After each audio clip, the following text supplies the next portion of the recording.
Good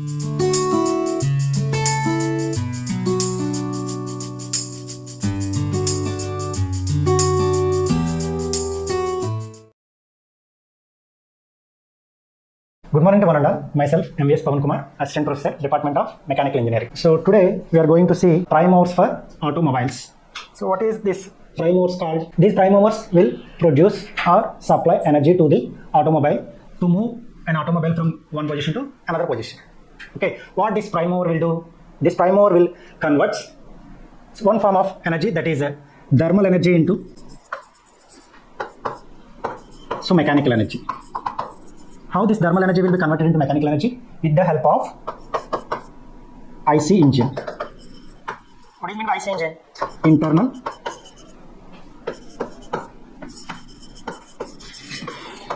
combustion engine.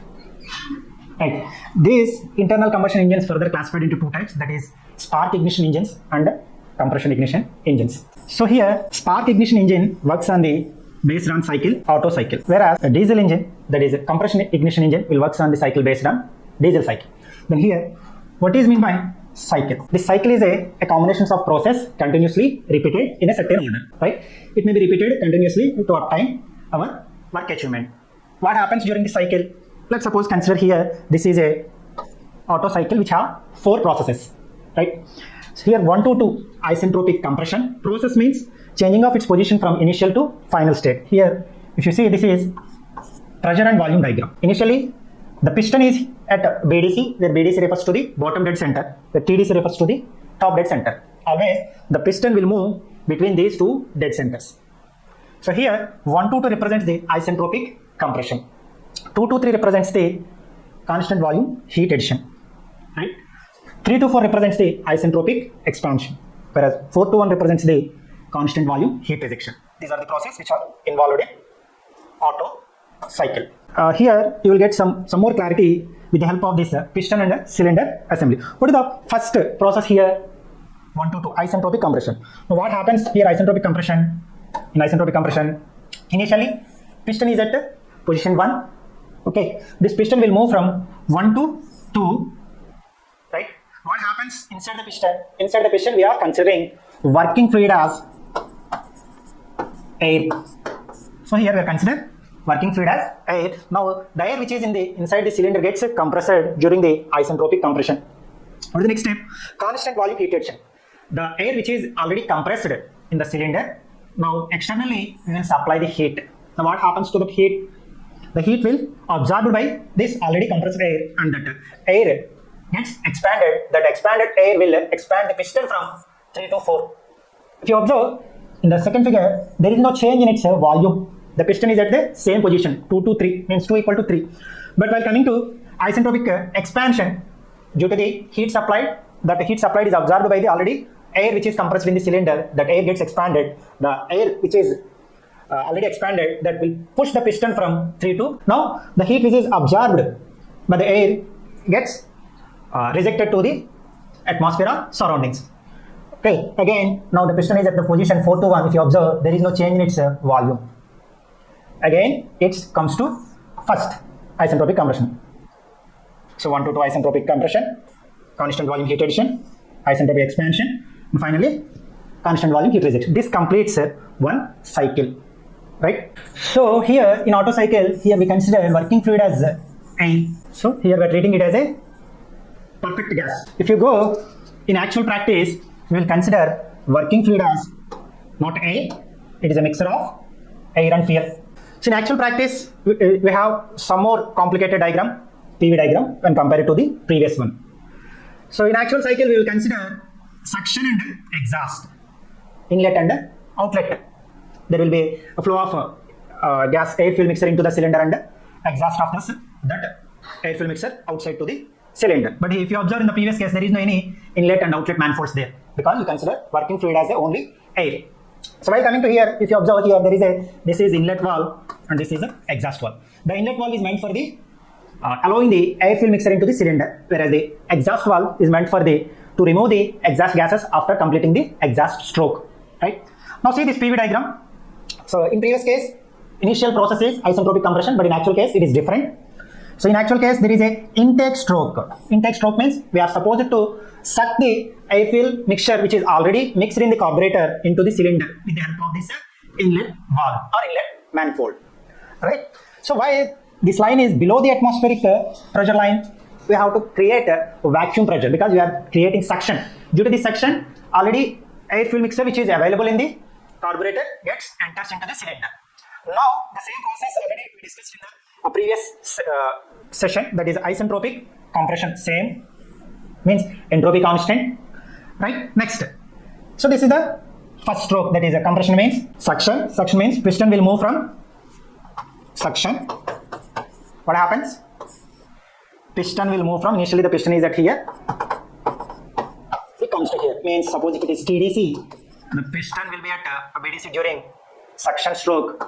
Inlet valve will be in a open position. Okay, this valve allows the air fuel mixture into the cylinder. What is the next stroke? Compression stroke. So what happens in the compression stroke? Both valves will be in the closure position. If you observe here, both the valves are in closure position, right? Why? What is the reason to close these both valves during the compression stroke? Because in the previous stroke, during suction stroke, we allowed air fuel mixture into the cylinder. If you further open any one of these valves, there is a chance of escaping both air fuel mixture from cylinder to the outside. That is the reason we have kept these both valves in closure position, right? Now what happens? Already air fuel mixture is entered into the cylinder. That air fuel mixture gets compressed during this compression stroke. This compression stroke which increases the pressure of air fuel mixture and the temperature of air fuel mixture, right? Now what is the next stroke? Ignition. If you observe here, at this point we will supply the ignition, spark ignition. This Otto cycle is called spark ignition engine. With the help of spark plug, we will supply the spark at the end of the compression stroke. This spark which ignites the already compressed air fuel mixture in the cylinder, right? The energy released due to this combustion of air fuel mixture which is in the cylinder will try to move the piston at this position to this position. That is called output stroke or power stroke. That is called power expansion stroke. If you observe here, expansion stroke. During the expansion stroke only, we will obtain the power. Now what is the next? This is the exhaust stroke, right? What happens in the exhaust stroke? The exhaust gases which is after burning of the air fuel mixture which are left inside the cylinder, that should be removed before going to the suction stroke. During the stroke, this exhaust valve will be in open position. Due to the high temperature, the density of the gas will be low. These gases always try to go upwards. Due to this already opened exhaust valve, the gases will escape through this exhaust valve to the atmosphere or surroundings. Next, already we discussed previously, that is intake stroke. Like this cycle repeats. If you see, observe here, the inlet valve in open position, which allows the air fuel mixture into the cylinder, right? This is suction, and this is compression, expansion. This is the exhaust, right? Here we consider air as a working fluid, but here we consider fuel plus air. So what is the difference between these two, fuel plus air and air? So if you consider air as the working substance and treating it as a perfect gas. Perfect gas means the specific heats of that gas always remains constant. But in real practice, it is not possible. Due to the increase in temperature, specific heats also may vary, right? In this air standard cycles or air standard cycle, we consider there is no losses. But in actual practice, it is not possible, right? Now we'll see how it is. So how actual cycles are differ from air standard cycles, right? In air standard cycles, we will consider only air as a working fluid. Only air is a working fluid, and there is no any in and outflow of mass. There is no any in and outflow of mass. What is the mass?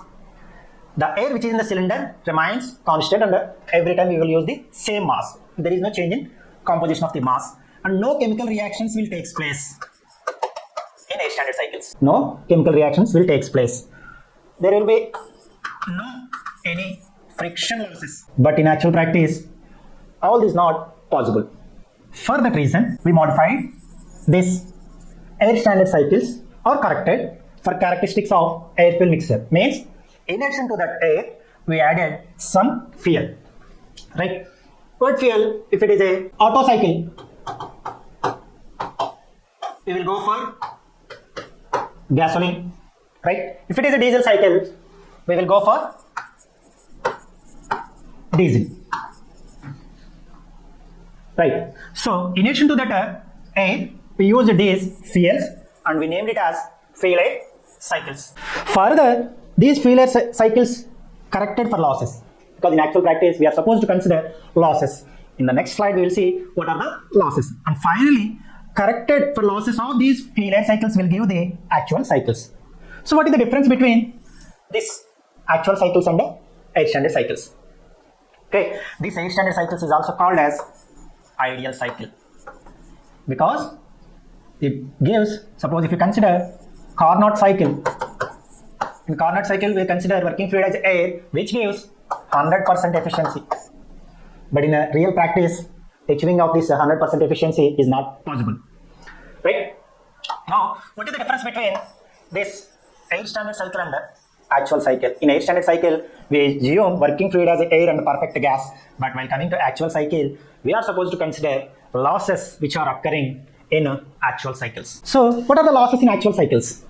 Time loss, heat loss, next blow by losses, blow down losses, rubbing friction losses, pumping losses. Whereas in air standard cycles we neglect all these losses. That's why air standard cycles will have higher efficiency when compared to this actual cycles. What do you mean by time loss? Already we've seen in previous slide, that is time loss. What do you mean by time loss? So it is the time required for mixing of air, fuel and complete combustion, right? After, while coming to SI engine, already in carburetor there is a device which is used to mix the air and the fuel in proportionate ratio is called carburetor. In SI engine, this will be happen in the carburetor, right? Then during the suction stroke, we allow this proportionate air fuel ratio of mixer into the cylinder.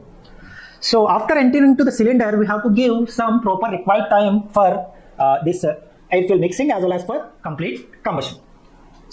Heat addition is not instantaneous. Suppose if you give this spark at some point of time, it will not ignite the entire air fuel mixer. It will require some time. For example, if you consider a cracker, if you want to burn the cracker, we will supply an external source of heat here. While giving instantaneously, is this cracker will burn or it requires some time? Obviously, it will require some time to ignite the cracker. The same principle is applied here. Okay, heat addition is not instantaneous and spread over a period of 30 to 40 degrees of crankshaft revolution. Therefore, Pmax is not at TDC but just after TDC. If you give the spark at TDC, what do you mean by TDC? Top dead center. For your understanding purpose, here I am giving a valve time diagram for SI engine. Right? This is called TDC. And this is called BDC. This is suction. This is compression. What is this? Expansion. The final one is exhaust. Right? In actual practice, what we will do during the suction stroke, air fuel mixer will enter into the cylinder. During the compression stroke, the air fuel mixer which is in the cylinder gets compressed, and at the end of the compression, means exactly at TDC, we will supply the spark. Means it will require some time to burn the air fuel mixer. Means it will happen after TDC. This one. It requires 30 to 40 degrees of crankshaft. Means maybe here to here. But what is the stroke? Expansion stroke. Expansion stroke is nothing but our power stroke. Means due to this, we are losing this much amount of power, right? To avoid this, we have to go for spark advance. Means we have to supply the spark before TDC during the compression stroke. Means at exactly TDC, we will achieve a maximum pressure, right? So see, therefore Pmax is not at TDC but just after TDC. If you give spark at exactly TDC, we will achieve Pmax at after 30 to 40 degrees crank revolution of TDC. But if you go for spark advance, we can achieve Pmax at exactly TDC. Then what is the optimum spark advance to achieve a maximum pressure? We will see in the next slide. So time loss depends upon on what factor this time loss depends. Flame velocity. What is the flame velocity? How much velocity the flame is going, which in turn again depends on type of fuel used.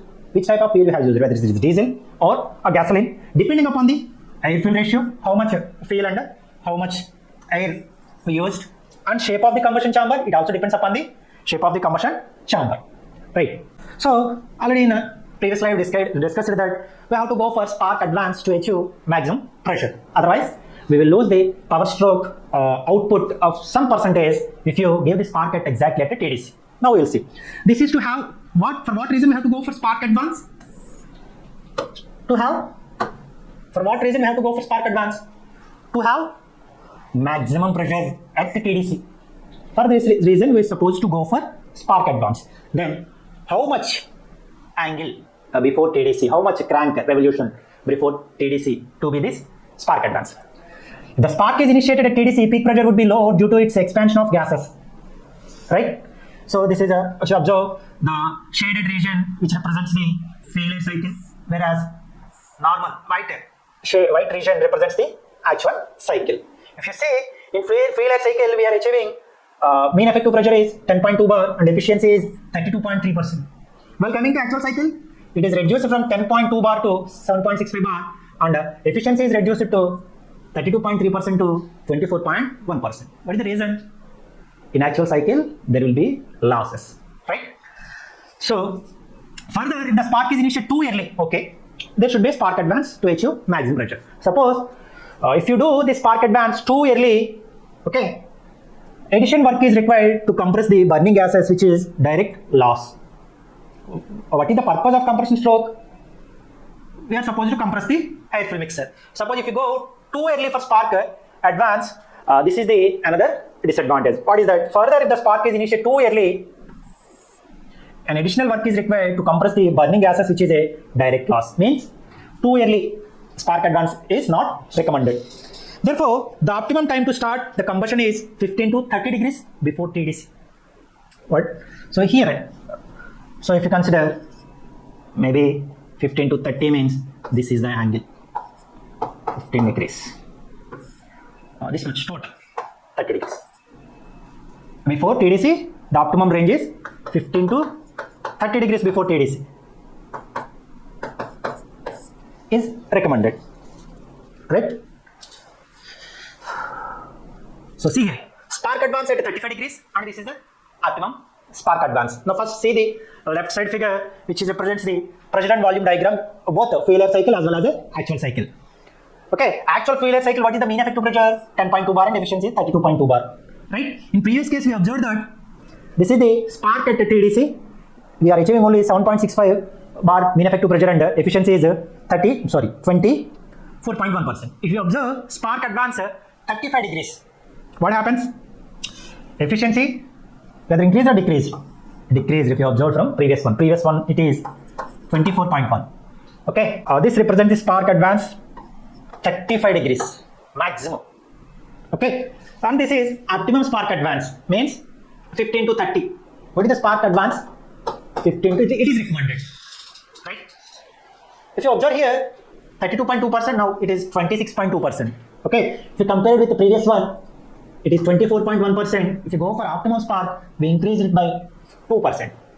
If you observe in mean effective pressure also there is a increase and change. Here it is 7.65 bar. If you go for optimum spark advance, we can achieve 8.35 bar. What is the best compromise to go for moderate spark advance so as to have smaller losses in both compression and expansion strokes? So this is the failure cycle. Here if you observe there is no any spark advance. Exactly we are giving the spark at TDC. And what is the maximum cycle pressure we will obtain at this position? 44 bar and mean effective pressure 10.20. What is the efficiency? 32.2%. Okay. What is the relative efficiency? That is the actual cycle efficiency by failure cycle efficiency. 1. Because failure cycle, we are comparing with the failure cycle with the failure cycle efficiency only. That's why we have 1. If you go for actual cycle, we repeated the same, that is spark is at TDC only and the maximum pressure we obtained is 23 bar. Okay. There is a change or a decrement in the MEP also, that is mean effective pressure also. And there is a decrease in efficiency also. And this is the relative efficiency. Right? So if you go for 17 degrees of spark advance before TDC, we rise at this 23 to 34.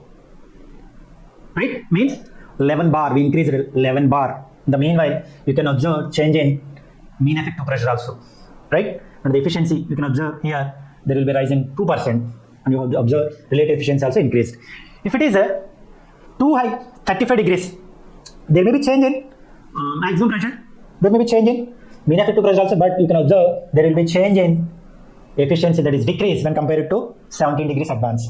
And you can observe this will be the change in relative efficiency also, right? So this is the time loss factor which decreases the efficiency of actual cycle when compared to a standard cycle or failure cycle. So how to improve the efficiency of this actual cycle? So again we will go for this wall time diagram for spark ignition, treat it as TDC, treat it as BDC, suction, compression, and this is expansion, and this is exhaust. What happens during the suction stroke? Already we know air fuel mixer enters into the cylinder. What happens to the compression stroke? During the compression stroke, the air fuel mixer which in the cylinder which gets compressed. Actual practice, the supply of heat addition is at this point with the help of spark plug. But to improve the efficiency of this actual cycle, we have to go for spark advance of how much? 17 degrees is recommended before TDC. Okay, means this much of time we are giving for the proper combustion, and this allows us to achieve a maximum pressure at TDC, and will be there is no any work loss during the exhaust stroke. Okay, if you go for spark at exactly TDC, it will require some time to get mix or to get combust.